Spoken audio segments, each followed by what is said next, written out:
Okay, it's a Audi A4. It was knocking on gear changes. So we're on the hoist, so we're using this stand, but effectively we've just jacked the motor up.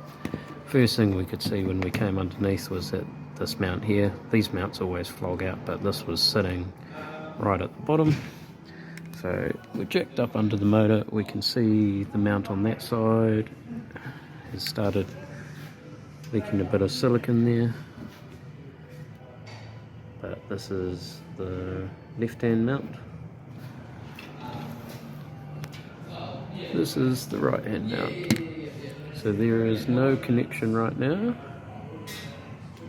in terms of mounts between the engine and the car. It's just sitting in place. Okay, you'll have your gearbox mount back here, and that will be the next one to go if we don't replace these. So that's what's causing it to knock on gear changes.